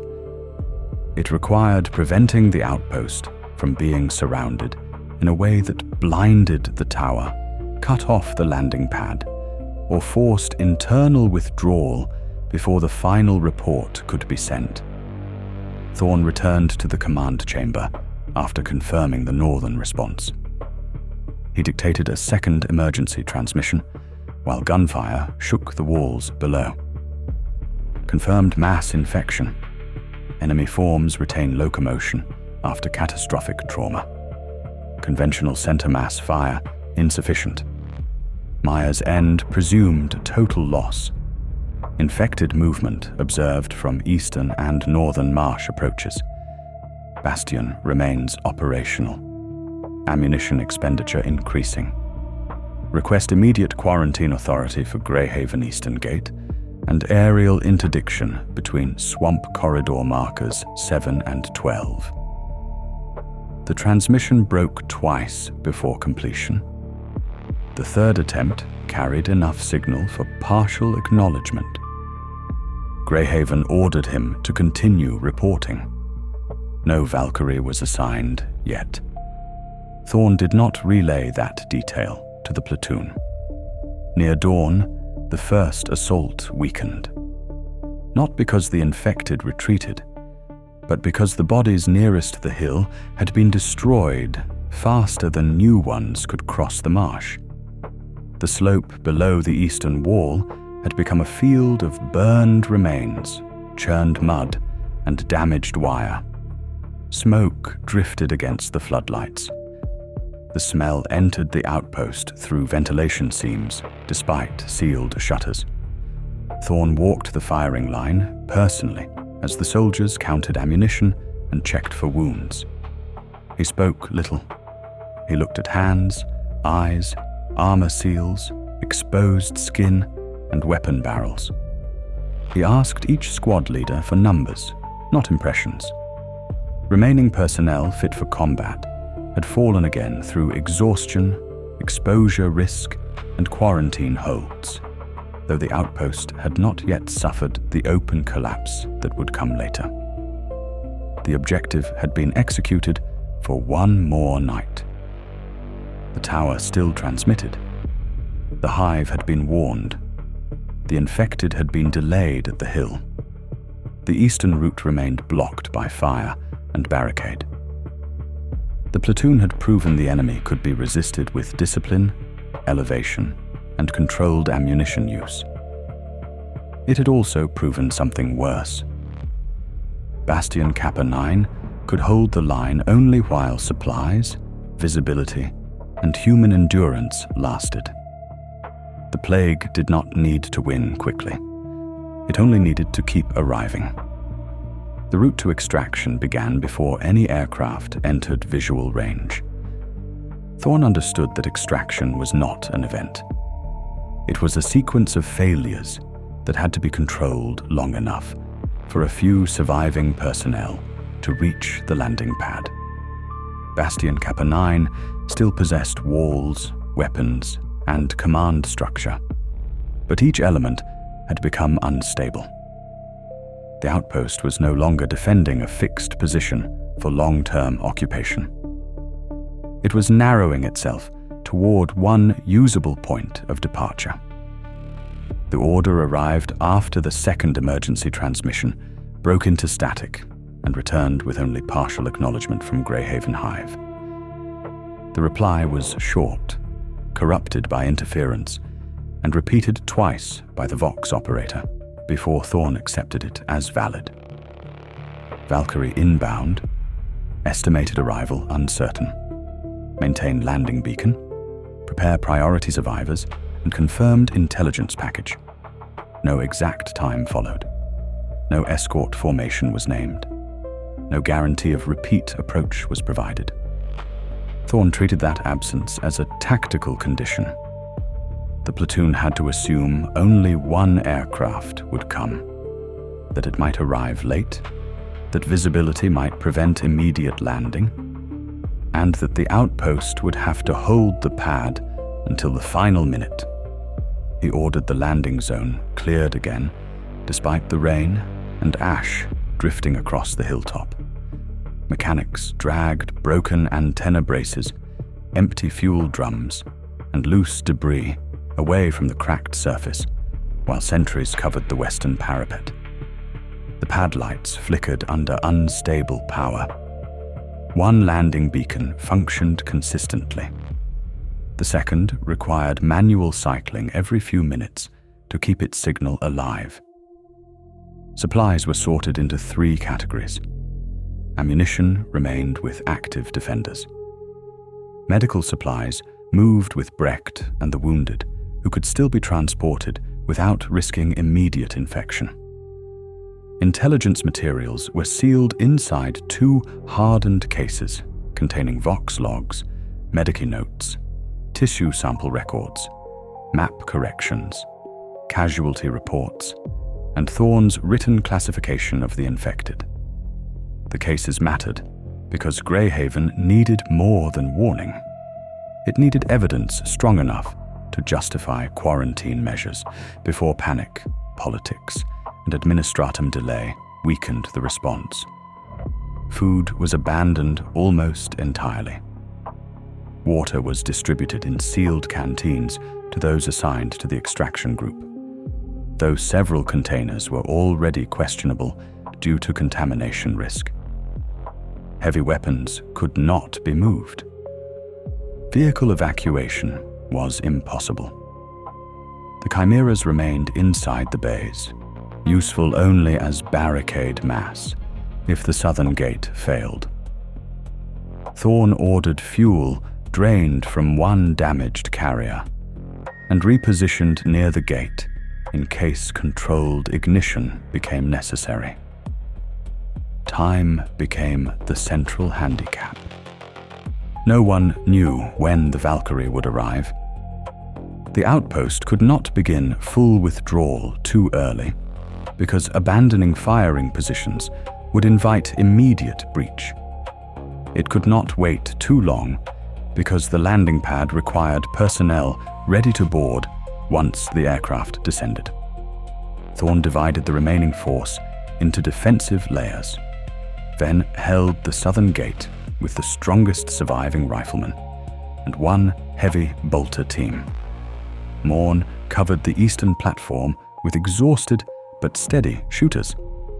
Holt remained with the last operational heavy bolter until barrel wear made continued fire unsafe. Brecht prepared the wounded, though he separated every soldier with open exposure from those cleared for extraction. That separation nearly broke morale. Several wounded understood what it meant before anyone explained it. A soldier with a deep scratch across the cheek from contaminated wire asked whether he would still be allowed aboard if he showed no symptoms. Brecht did not answer quickly enough. Black did.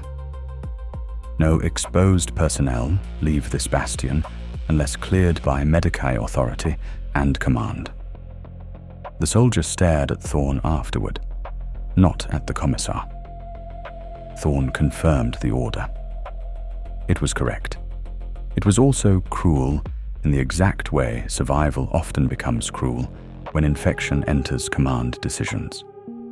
A single compromised survivor could carry the plague into Greyhaven Hive and make the entire defense meaningless. The platoon had spent days preventing that outcome. Sentiment could not be allowed to undo it during the final hour. The enemy pressure intensified, as if reacting to the preparation.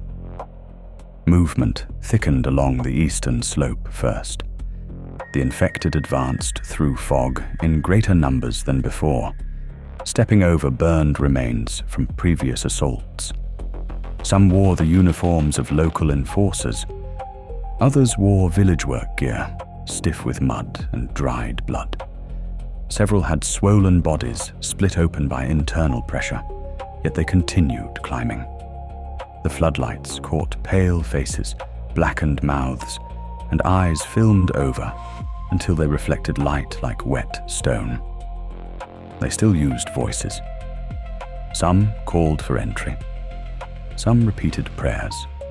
Some imitated wounded soldiers inside the outpost, with enough accuracy to make defenders look over their shoulders. One voice called for Sergeant Morn by name, though no infected civilian should have known her. Another repeated Thorne's earlier command phrases from the firing line. The mimicry was not perfect, but perfection was unnecessary. It only had to create hesitation. Thorne ordered all exterior Vox pickups muted, except command channels. The swamp became quieter after that, but not silent. The groaning still carried through the rain. The northern wall failed first in practical terms, though not structurally. Infected forms began emerging from the flooded ground close enough to seize the lower maintenance grates. They climbed poorly, but persistently, using each other as support. Venn redirected 2 soldiers from the Southern Reserve to help burn them away with promethium tools. The action bought time, but consumed fuel needed for later denial operations. Thorne accepted the cost because the alternative was immediate infiltration. Then the eastern platform lost one of its firing teams. A contaminated body, believed neutralized earlier, moved beneath the outer sandbag line and caught a loader by the ankle while he was feeding ammunition. The soldier fell forward. 2 others pulled him back, but the infected had bitten through the boot leather and into the lower leg. Morn killed the creature with a point-blank lass shot to the skull. The bitten loader begged to continue firing. He remained conscious, armed, and useful. Morn reported the wound. Thorne ordered him removed.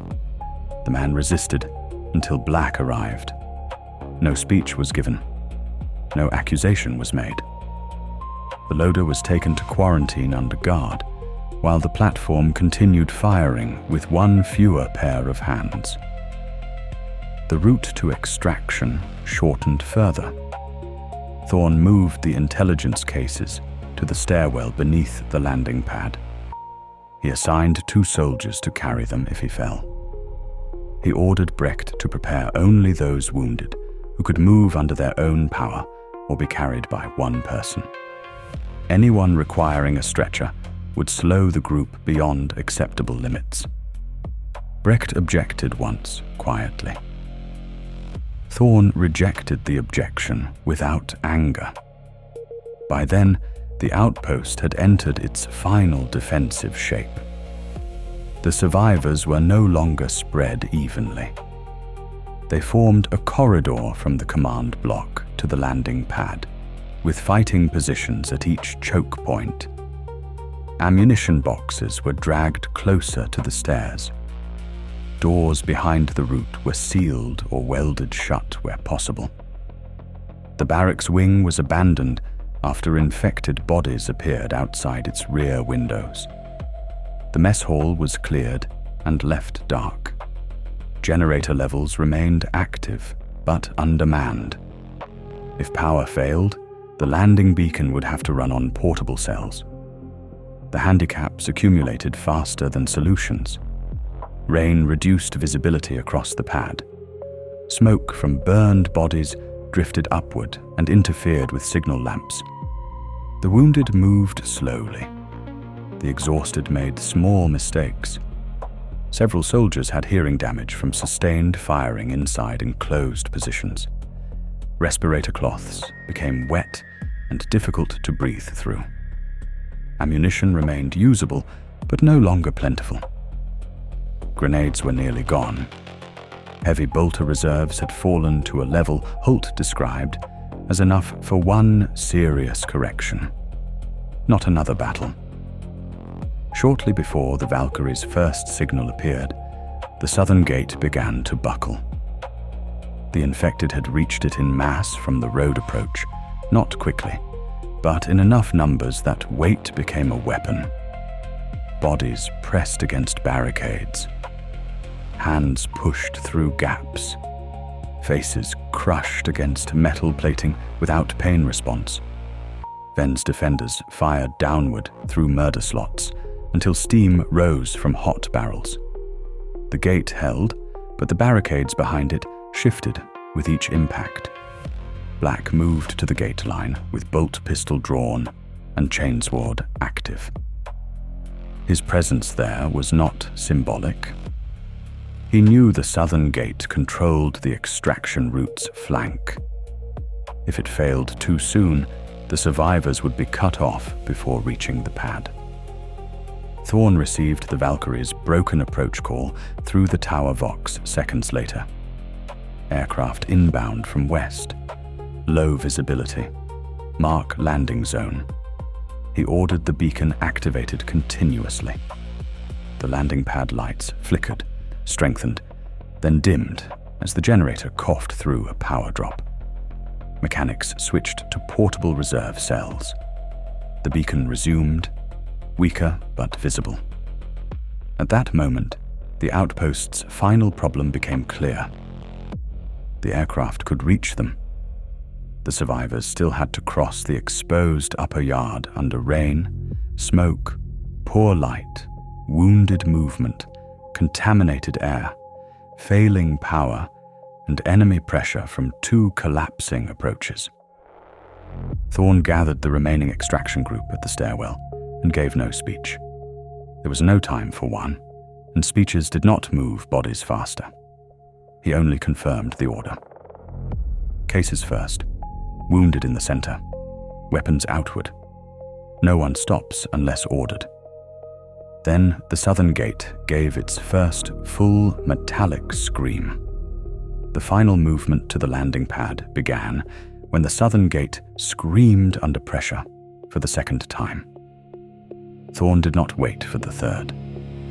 Waiting would have converted the extraction from a controlled withdrawal into a rout. He ordered the stairwell doors opened and moved the survivors into the upper yard, while rain struck the cracked concrete hard enough to turn ash into black slurry beneath their boots. The Valkyrie was not visible yet. Its engines were audible through the storm, low and heavy, moving somewhere beyond the western haze. The sound gave the survivors direction without giving them safety. The landing beacon pulsed weakly from the pad's edge. Smoke drifted across it in uneven curtains. The upper yard between the command block and the aircraft zone measured only a short distance, but by then distance no longer mattered by length alone. It mattered by exposure, carrying weight, wounded speed, and the number of seconds before the outpost failed behind them. Thorne placed the intelligence cases at the front under 2 riflemen. Brecht moved behind them with 3 wounded who had been cleared for transport. One soldier had a fractured arm bound tightly against his chest. Another limped from shrapnel in the thigh. The third had suffered burns during the eastern wire repair, but showed no direct contamination. The rest formed a moving perimeter, with laser guns angled outward. Ammunition discipline had degraded from ideal doctrine into survival math. Fire only at the closest threat. Fire only when the shot changed the next few seconds. Commissar Black remained at the southern approach. Thorne saw him through the rain as the first infected forced arms through the widening gate seam. Black stood with 4 defenders beside the inner barricade, his chains ward moving in short, controlled arcs whenever a body forced too far through. His bolt pistol fired only when a target threatened to break the line completely. He did not look back toward the extraction group. He did not need to. His role had reduced itself to a simple equation. Every second he held the gate became another step toward the Valkyrie. Inside the aircraft, nobody spoke at first. The survivors sat against the metal interior, while rainwater, blood, and swamp filth pooled beneath their boots. Brecht checked wounds with mechanical focus. Morn kept her weapon across her knees and stared at the deck. Ven's hands shook once he no longer had a firing line to manage. Thorne held the intelligence case between his boots until the crew chief told him it was secured. The debriefing began before they reached the hive. A Greyhaven command officer contacted the aircraft through internal vox and demanded immediate confirmation of the outpost's status. Thorne answered while still wearing contaminated armor. Observation Bastion Kappa-Nine is lost. Mire's End is lost. Enemy numbers exceed previous estimate. Infection transmits through bite exposure and contaminated tissue. Center mass fire is unreliable. Head and upper spine destruction recommended. Eastern swamp corridor requires immediate quarantine and aerial interdiction. Greyhaven must seal its gates before the horde reaches the western marsh road. The officer asked for survivor count. Thorne looked across the cabin. Only a handful remained from 50. He gave the number without commentary. Upon arrival at Greyhaven Hive, the survivors were not welcomed as heroes. They were received as contamination risks. Armed quarantine teams surrounded the landing zone. Medicae personnel in sealed gear removed the intelligence cases first, then ordered every survivor stripped, scrubbed, examined, and isolated. Weapons were confiscated for burn cleansing. Armor was sealed in disposal containers. Brecht argued for preservation of certain samples and records. The quarantine officer ignored him until Thorne confirmed the cases contained duplicate notes. The formal debriefing occurred through glass inside a sealed chamber beneath the Eastern Defense Command Station. Thorne sat under harsh lumen light, with chemical burns still visible along his wrists from decontamination wash. Across from him stood officers from Hive Command, Medica Quarantine, and Administratum Security. They asked for sequence, numbers, symptoms, civilian behavior, ammunition performance, command decisions, and the final status of Commissar Black. Thorne answered each question directly. He avoided speculation unless asked to provide tactical assessment. His conclusion remained simple. The outpost had not been the enemy's objective. It had been a barrier, a feeding point, and a signal test. The infected had been guided toward it, whether by disease impulse, cult direction, or intelligence hidden within the plague itself. Mire's End had collapsed before the first civilian reached the wire. Bastion Kappa-Nine had only revealed what was already moving beneath the fog. The final entry of Thorne's debrief stated that Greyhaven Hive had hours, not days, to prepare its eastern defenses. Beyond the sealed chamber, sirens began sounding across the hive wall. Evacuation lights flashed along the outer districts. Defense guns rotated toward the swamps. From the observation slit above the command level, Thorne could see the distant marshlands below the storm clouds. The horde was no longer at the hill. It was coming for the city,